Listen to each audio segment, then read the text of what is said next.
Hello friends, मैं आपका दोस्त डॉक्टर सुनील कुमार और आप देख रहे हैं डॉक्टर कुमार एजुकेशन क्लिनिक।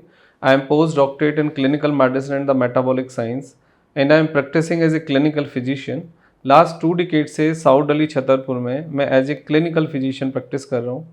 आज हम बात करेंगे कि जो लाइफ स्टाइल के साथ साथ जुड़ी हुई प्रॉब्लम्स हैं, सेक्सुअल प्रॉब्लम क्या है, सेक्सुअल डिसफंक्शन क्या है, नपुंसकता क्या है, शीघ्र पतन क्या है, शुक्राणुओं की कमी क्या है, और आपकी जो एंजाइटी है, जो प्री मैच्योर इजैकुलेशन है, किसी को टाइम का इशू है, किसी को हार्डनेस का इशू है, किसी को कन्फ्यूजन है, किसी को कुछ मिथ है, कोई इंसान अननेसेसरी अपने को ऑब्सेस कर रहा है उन चीज़ों के लिए। तो आखिर ये समस्या क्यों है, क्यों ये समस्या इतनी बड़ी क्यों हो गई और इसके पीछे क्या कारण है और इसको कैसे हम फिक्स करें।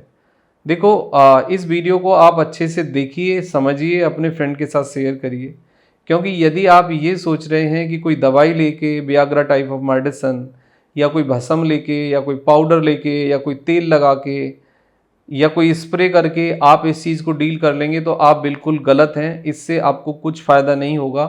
हाँ, कुछ नुकसान ज़रूर होंगे। आप कन्फ्यूज़ होगे, आप डिप्रेस होगे और आप कहीं ना कहीं अपनी बॉडी के साथ कुछ गलत एक्सपेरिमेंट कर बैठोगे। उससे आपको नुकसान होगा और आपकी जो प्रॉब्लम है और ज़्यादा कॉम्प्लिकेटेड होगी। तो कुछ बुनियादी बातें हैं जो आपको समझनी चाहिए। सबसे पहली बात ये है कि आखिर ये सेक्सुअल डिसफंक्शन, सेक्सुअल प्रॉब्लम, ये आखिर क्यों आई है आपको, क्यों ये बढ़ी है, क्यों ये आजकल ये ज़्यादा हो रही है। देखो, दुनिया में जब से ये दुनिया बनी है, जैसे आप देखेंगे कि 100 लोगों में 1 या 2 इंसान ऐसे होते हैं जो शारीरिक रूप से, मानसिक रूप से कुछ कमज़ोर हो सकते हैं। इसका मतलब ये है दूसरे शब्दों में कि वो हार्मोनल थोड़े कमज़ोर होते हैं, वो मानसिक रूप से कमज़ोर होते हैं, वो शारीरिक रूप से थोड़े कमज़ोर होते हैं। इसी तरीके से आपको देखा जाए तो 100 लोगों में 1 या 2 इंसान सेक्सुअली थोड़े से वीक हो सकते हैं। सेक्सुअली वीकनेस से मेरा मतलब है, इसको हम दूसरे शब्दों में समझेंगे कि एक इंसान की जो सेक्सुअल थ्रस्ट है, जो सेक्सुअल डिज़ायर है, हफ्ते में 4 दिन हो सकती है, डेली हो सकती है, 3 दिन हो सकती है, 2 दिन हो सकती है, 1 दिन हो सकती है। एक दिन में एक बार से ज़्यादा भी हो सकती है। यंग एज में कई बार आपने देखा होगा।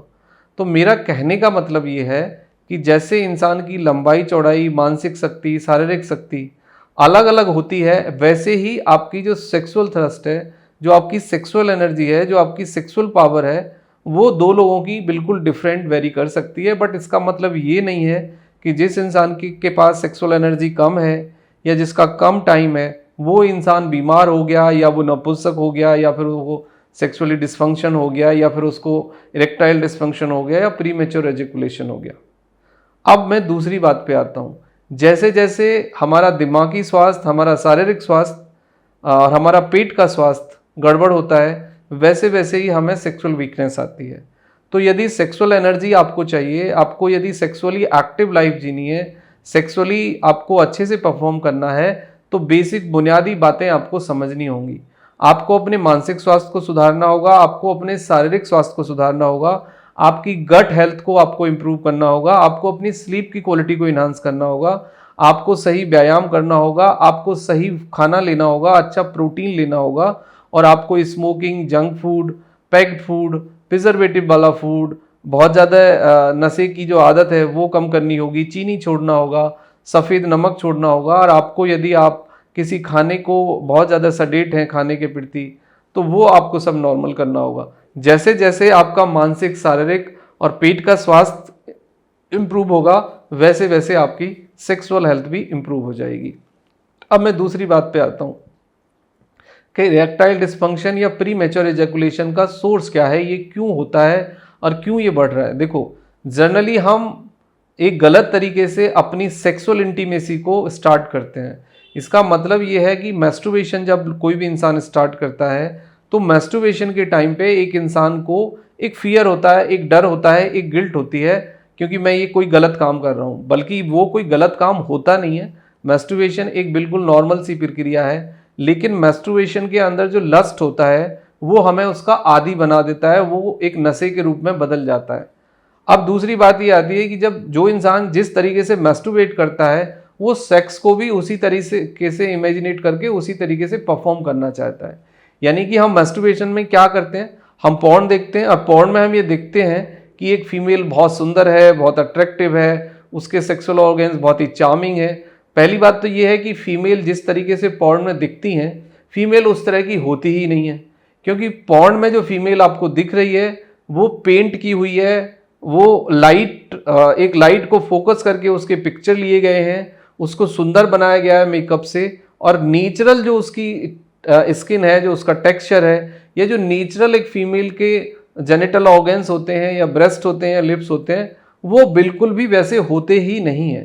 तो सबसे पहला कन्फ्यूजन, धोखा ये आपके साथ होता है। अब दूसरे नंबर पे जिस तरीके से सेक्स को पॉर्न में या मूवी में परफॉर्म किया जाता है, सेक्स को कभी भी उस तरीके से परफॉर्म किया ही नहीं जा सकता, क्योंकि वो दो लोग जब कैमरे के सामने एक एक्टिंग कर रहे हैं, वो एक स्क्रिप्टेड एक्टिंग है, स्क्रिप्टेड पॉर्न है, उसमें कट मार मार के उसको बहुत लंबा प्रोलॉन्ग दिखाया जाता है। उस तरीके से कभी भी सेक्स इस तरीके से मैकेनिकल और इतना स्ट्रॉन्ग पैशन के साथ परफॉर्म होता ही नहीं है। अब दूसरी बात आती है टाइम की। टाइम जनरली एक आदमी का वेजाइनल सेक्स का 2 मिनट से 8 मिनट के बीच होता है। अब बहुत सारे लोग ये बकवास, ये झूठ, ये फ्रॉड करते रहते हैं कि मैं 1 घंटे सेक्स कर पाता हूँ, मैं 10 मिनट सेक्स कर पाता हूँ, मैं 20 मिनट सेक्स कर पाता हूँ, क्योंकि सेक्स के बारे में कोई भी आदमी सच बात आपसे कर ही नहीं सकता, क्योंकि वो सच खुद भी नहीं जानता है। बहुत सारे लोग तो मतलब उनका 2 मिनट का टाइम होता है, लेकिन वो अपने दोस्तों को बताते हैं अरे 20 मिनट 1 घंटा में करता हूँ। तो ये गलत मिथ जो है, गलत जानकारी शुरू से ही आप लेके बड़े होते हैं। अब जिस तरीके से आपने मैस्टरबेशन किया है, मैस्टरबेशन में आपका ऑब्जेक्टिव होता है इमीडिएटली फटाफट डिस्चार्ज करना, उसी तरीके से आप अपने पार्टनर के साथ सेक्स को प्रोलॉन्ग करना चाहते हो, मतलब आपका टारगेट होता है कि आप वेजाइनल सेक्स पे जाएं और आप डिस्चार्ज हो जाएं, तो वैसे ही आप हो जाते हो। तो आपको अपने ब्रेन की सेटिंग को चेंज करना होगा, फोर प्ले करना होगा, बात करनी होगी, टचिंग, हगिंग, किसिंग, लिकिंग पे जाना होगा, टाइम गुजारना होगा। और बेटर ये है कि आप ये सोच के आप रिलेशनशिप में एंटर करिए, आप टचिंग में एंटर करिए कि आपको वेजाइनल सेक्स करना ही नहीं है, क्योंकि वेजाइनल सेक्स तो एक लास्ट पॉइंट है, वो केवल 10% है टोटल सेक्स का, तो वो तो हो ही जाना है और वो नेचुरली हो जाएगा। तो जरूरत इस बात की है कि आप फोर प्ले के स्टेज को 1, 2, 3 इसको अच्छे से जिए, इसमें टाइम गुजारें, इसको सस्टेन करने की कोशिश करें। और जो आपने एक प्रेशर ले रखा है कि मुझे अच्छे से परफॉर्म करना है, मुझे प्रूव करना है, मुझे टाइम प्रूव करना है, आज तक कोई इंसान कुछ प्रूव नहीं कर पाया है, आप भी कुछ प्रूव नहीं कर पाओगे। तो ये चीज़ें रिलेशनशिप में प्रूफ मांगना, प्रूफ देना, ये सिद्ध करना, यदि इस आर्गूमेंट में, इस चीज़ में आप पड़ गए हो, तो फिर आप कहीं ना कहीं डिप्रेस होने वाले हो, ऑब्सेस होने वाले हो, और आपको कहीं ना कहीं हीन भावना आने वाली है। अब मैं दूसरी बात पे आता हूँ कि आखिर इसको प्रमोट कैसे किया जाए। देखो, ज़्यादा इसके लिए परेशान होने की ज़रूरत नहीं है। कोई दवाई, कोई भस्म, कोई पुड़िया, पहले तो इन सबको आप कट करो, इन सबको नो बोलो। सबसे पहली बात है कि एक्सरसाइज शुरू करो। सबसे पहली बात है कि आप 7 से 8 घंटा अच्छी नींद लो। अपने पार्टनर के साथ अपने रिलेशन पे काम करो, 0 से स्टार्ट करो, दोबारा से स्टार्ट करो, और पॉइंट ऑफ प्रूफ में मत फंसो। ये सिद्ध करना है, वो सिद्ध करना है, पॉर्न देखना बंद करो, मैस्टरबेशन बंद करो, अपने लिंग को बार बार टच करना बंद करो, अननेसेसरी इधर उधर की किताबें, इधर उधर की मूवी देखना बंद करो।